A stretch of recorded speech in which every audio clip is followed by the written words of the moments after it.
Assalamualaikum warahmatullahi wabarakatuh. Allahumma shalli ala sayyidina Muhammad wa ala ali sayyidina Muhammad. Oke guys, saya mau bahas ya akar masalah dari manusia modern ya. Oke.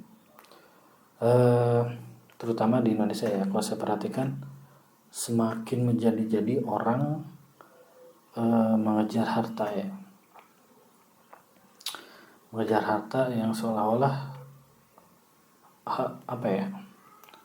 siapapun dihisap hartanya gitu, pokoknya mengejar harta.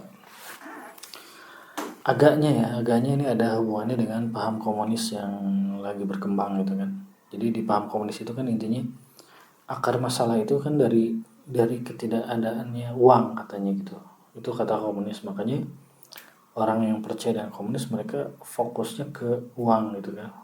Karena ketika uang itu tidak ada, maka itu akan menghasilkan banyak masalah. Begitulah kata paham komunis ya. Nah, namun saya meyakini bahwa sebenarnya masalah yang sebenarnya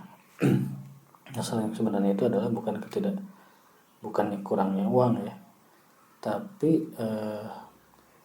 adanya pelanggaran terhadap aturan-aturan Allah melalui Al-Quran dan hadis, maka itu menyebabkan masalah. Nah, oke, balik lagi ke akar masalah manusia modern ya. Itu akar masalah manusia modern menurut saya itu ada di salah satu di Al-Maidah ayat 90 ya. Oke. Mari kita baca. Surat Al-Maidah ayat 90. Surat Al-Maidah itu surat kelima ayat 90 ya guys. Jadi di situ disebutkan, kita baca dulu. A'udzubillahi minasyaitonirrajim. Bismillahirrahmanirrahim.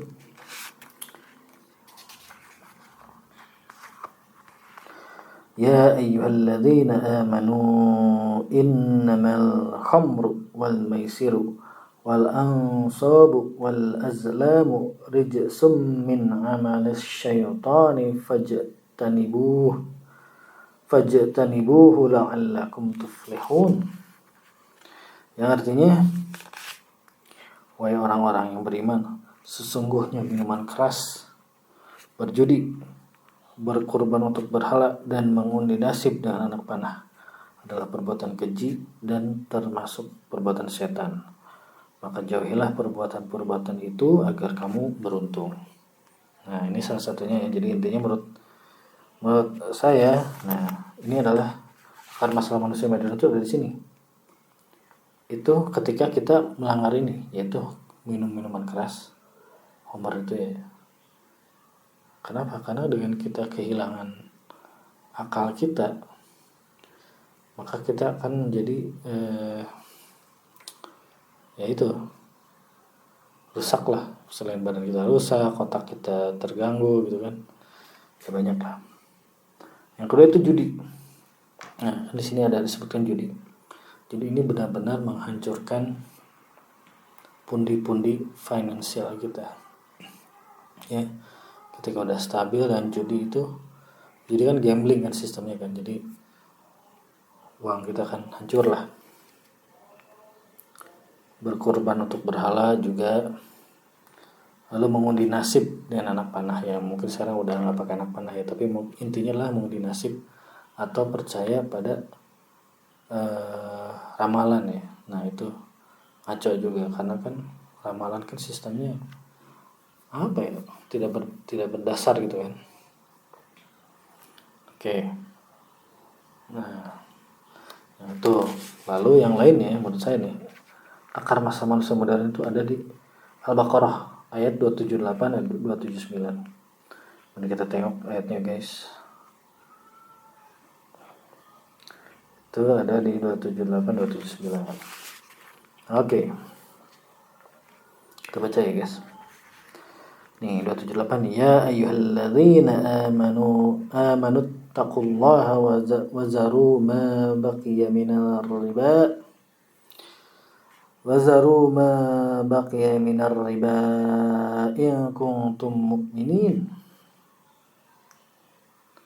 Wahai orang-orang yang beriman, bertakwalah kepada Allah dan tinggalkan sisa riba yang belum dipungut jika kamu orang-orang beriman. berbuat riba. Ada lagi satu lagi 279-nya ini. Nih. Fa illam taf'alu fa'zanu biharbim minallahi wa rasulih wa in tubtum falakum ru'usu amwalikum la tazlimuna wa la tuzlamun. Jika kamu tidak melaksanakannya, maka umumkanlah perang dari Allah dan Rasulnya. Bayangkan. Tetapi jika kamu bertobat, maka kamu berhak atas pokok hartamu. Kamu tidak berbuat zalim dan tidak dizalimi. Nah, jadi dari 278-279 itu Allah dan Rasulnya akan memerangi pelaku riba.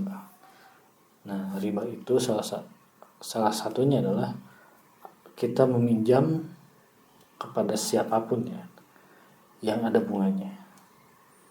Ya, itu kan secara logika ya, itu menghancurkan finansial kita. Kita minjam 100, bayarnya harus 50, 150. Ada lebih. Ya, itu kan kacau gitu kan. Hitungannya gimana gitu. Kita harus balikinnya lebih gitu. Sebenarnya gitu. Capek. Oke, jadi itu ya guys. Jadi akar masalahnya itu di situ menurut saya nih, manusia modern tuh. Yang tadi yang minus 50 tuh Homer jadi mengundi nasib. Ditambah Al-Baqarah 278-279 tentang berhubungan riba. Nah, keempat hal itu adalah akar masalah manusia modern saat ini. Coba teman-teman sebutkan. Apa misalnya? Paling orang kebelit utang. Nah, kan? Masalah utang gue misalnya banyak gitu. Puluhan miliar. Nah, itu dari mana? Pasti dari dia pinjaman yang berbunga. Gak mungkin orang yang minjem ke warung gitu kan. Ngutang rokok, nggak mungkin sampai puluhan miliar. Itu pasti dia ada ribanya, dia pinjam kemana gitu kan. Lalu ada juga yang bangkrut karena judi, ya kan, entah judi macam apa gitu kan. Itu karena dia melanggar yang tadi kan, Al-Maidah 90. Lalu ada juga yang hancur karena minuman keras. Nah, di ayat Al-Quran ya tidak disebutkan minuman keras sebenarnya, tapi khamar. Ya, khamar itu apapun yang merusak akal gitu ya, yang merusak kesadaran ya. Jadi nggak selalu minuman keras ya, bisa narkoba juga gitu. Dan mungkin kedepannya akan ada lagi ya yang baru, entah itu apa namanya, pokoknya yang menyangkut dengan kesadaran, yaitu masuk ke khamar. Itu jelas merugikan dan itu sifat candu ketergantungannya itu yang begitu berbahaya ya. Jadi pasti beli lagi dan itu kan sangat menguras keuangan ya. Ujung-ujung kan masalahnya itu. Akar masalah itu 4 itu guys, yang telah tercantum di Al-Quran dalam 3 ayat tadi. Jadi bagi teman-teman yang belum pernah mencoba homer, minuman keras, narkoba, judi, nah jauhi aja, jangan pernah nyoba sekalipun guys. Ya, sekali coba lu ketagihan ya. Ntar lu beli, lu nggak punya duit, ntar lu nyuri, bahaya. Oke. Dan jauh-jauh juga dari riba. Oke. Nah, riba ini sebenarnya penjelasannya panjang ya. Teman-teman bisa baca di buku kitab fikih muamalah karya Erwani Tarmizi, itu bagus sekali. Jadi di situ diterang sedetail apa aja gitu bentuk-bentuknya sekarang itu. Kadang-kadang ada riba itu yang tidak terlihat seolah-olah boleh, padahal sebenarnya itu riba gitu kan. Walau alam, segitu aja guys dari saya. Semoga menambah keimanan kita ya. Silakan komen apa aja. Semangat. Di sana itu ya, orang tuh sangat gencar gimana caranya mengambil harta teman-teman ya. Jadi teman-teman harus benar-benar berpegang teguh kepada 3 ayat tadi ya, supaya teman-teman terhindar dari nasib yang kurang baik lah. Walau